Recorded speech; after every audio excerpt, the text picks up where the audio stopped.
Hi everyone, कैसे हैं आप सभी। आई होप आप सभी अच्छे होंगे और आपकी स्टडी अच्छे से चल रही होगी।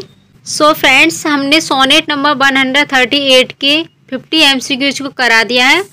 आज हम 51 से स्टार्ट करेंगे 100 तक। तो आप यहाँ पे देख सकते हैं 51 क्वेश्चन है। What does the bird wear for mean in line 9। ये जो बर्ड है वेयर फोर लाइन 9 में, इसका यहाँ पे मीन क्या है ये बताना है। तो यहाँ पे इसका करेक्ट आंसर हो जाएगा बी वाई। इसका मीन्स होता है क्यों, वाई। नेक्स्ट वन क्वेश्चन देखते हैं। What question does the poet ask in line 9। Poet जो है लाइन 9 में क्या प्रश्न पूछता है। तो यहाँ पे इसका करेक्ट आंसर हो जाएगा B why she does not admit she is unjust. Poet सोचता है कि वह अपनी बेईमानी क्यों नहीं स्वीकारती। Next one question. What does unjust refer to here. यहाँ अनजस्ट किसके लिए प्रयोग हुआ है ये बताना है। तो यहाँ पे इसका करेक्ट आंसर हो जाएगा ए हर मॉरल करप्शन और डिसऑनेस्टी के लिए। Next one question. What is the second question the poet ask in line 10। Line 10 में पोएट कौन सा सेकंड प्रश्न पूछता है यहाँ पे बताना है। तो यहाँ पे करेक्ट आंसर है B why doesn't admit she is old. वह अपनी एज के बारे में खुद क्यों नहीं बताता। नेक्स्ट वन क्वेश्चन देखेंगे। What do both question in lines 9 to 10 suggest. Line 9 to 10 के दोनों प्रश्न क्या संकेत करते हैं। Honesty, mutual deception, anger, faith. तो यहाँ पे करेक्ट आंसर हो जाएगा बी म्यूचुअल डिसेप्शन। यानी कि दोनों ही अपनी सच्चाई को छुपाते हैं, एक अपनी उम्र को और एक अपने झूठ को। Next one question. What figure of speech is used in O love's best habit is in seeming trust. O love's best habit is in seeming trust में कौन सी अलंकारिक अभिव्यक्ति है यहाँ पे बताना है।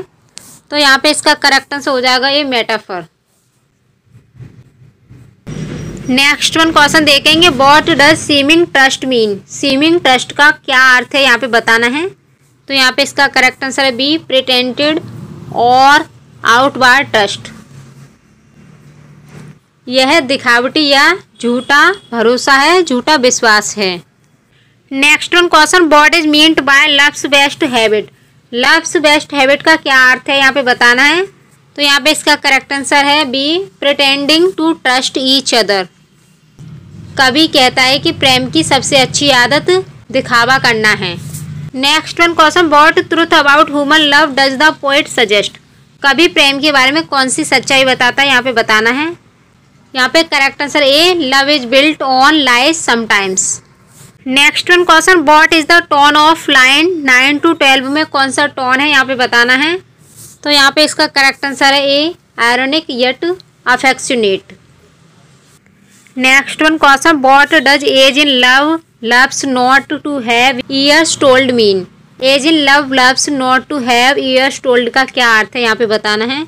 तो यहाँ पे इसका करेक्ट आंसर हो जाएगा B lovers dislike being reminded of as.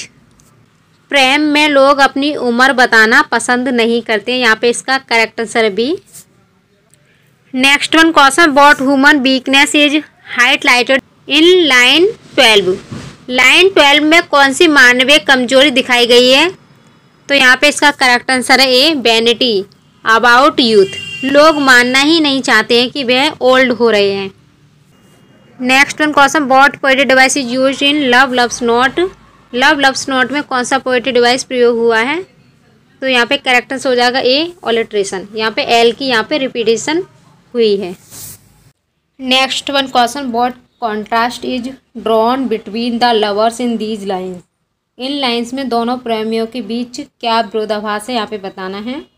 तो यहाँ पे करेक्ट आंसर है बी सी हाइड्स सिंस। वह अपने पाप को छिपाती है, सी हाइड्स एज, और वह अपने एज को छुपाता है। Next one question. What is the main idea of lines 9 to 12। 9 to 12 का मुख्य विचार क्या है यहाँ पे बताना है। तो इसका करेक्ट आंसर हो जाएगा A love thrives on mutual understanding and life. दोनों झूठ बोलकर अपने प्रेम को बचाते हैं। नेक्स्ट वन क्वेश्चन देखेंगे। What kind of trust is described as love's best habit. Love's best habit के रूप में किस प्रकार के विश्वास का वर्णन किया गया है यहाँ पे बताना है। इसका क्या करेक्ट आंसर होगा। तो यहाँ पे इसका करेक्ट आंसर हो जाएगा B pretended to false trust। Next one question देखेंगे, what moral view does the poet express here. कवि यहाँ कौन सा नैतिक दृष्टिकोण व्यक्त करता है, यहाँ पे बताना है। तो इसका correct answer A, truth is not always necessary in love. कभी कभी प्रेम में सच बताना आवश्यक नहीं है। नेक्स्ट वन क्वेश्चन देखेंगे, what does the poet mean by habit. कवि हैबिट शब्द से क्या अभिप्राय रखता है, यहाँ पे बताना है। तो इसका correct answer A usual practice और बिहेवियर। नेक्स्ट वन क्वेश्चन देखेंगे, which feeling does the speaker hide. Speaker कौन सी भावना छिपाता है, यहाँ पे बताना है। तो यहाँ पे correct answer A, his age and insecurity. वह अपनी एज और असुरक्षा छिपाता है। Next one question, what on do the rhetorical question add to the poem. इन अलंकारिक प्रश्नों से कविता में क्या प्रभाव आता है, यहाँ पे बताना है। तो यहाँ पे correct answer A, thoughtfulness and irony. Next one question, what poetic technique is used in loves best habit. Love's best habit में कौन सा पोएटिक डिवाइस प्रयोग हुआ है, यहाँ पे बताना है। तो यहाँ पे करेक्ट आंसर हो जाएगा ए, पर्सोनिफिकेशन यानी कि मानवीकरण। नेक्स्ट वन क्वेश्चन देखेंगे, what does the poet suggest about love and age. Poet प्रेम और उम्र के बारे में क्या सुझाव देता है, यहाँ पे बताना है। तो यहाँ पे करेक्ट आंसर हो जाएगा B, age in love avoids talking about years. Next one question देखेंगे, what emotion dominates line 12। Line 12 में कौन सी भावना प्रमुख है, यहाँ बताना है। तो यहाँ पे इसका करेक्ट आंसर हो जाएगा A, denial and insecurity. Next one question, what type of love is shown here. यहाँ पर किस प्रकार का प्रेम दिखाया गया है। Correct answer A, mature but deceptive love. Next one question, what central theme continues through lines 9 to 12। Line 9 to 12 में कौन सा प्रमुख विषय जारी रहता है, यहाँ पे बताना है। इसका करेक्ट आंसर क्या होगा। यहाँ पे इसका करेक्ट आंसर हो जाएगा A, truth and deception in mature love. Next one question देखेंगे, what does the word lie mean in line 13। Line 13 में लाई शब्द का अर्थ क्या है, यहाँ पे बताना है। तो यहाँ पे इसका करेक्ट आंसर हो जाएगा बी, टू रैक लाइन और बी इन बेड।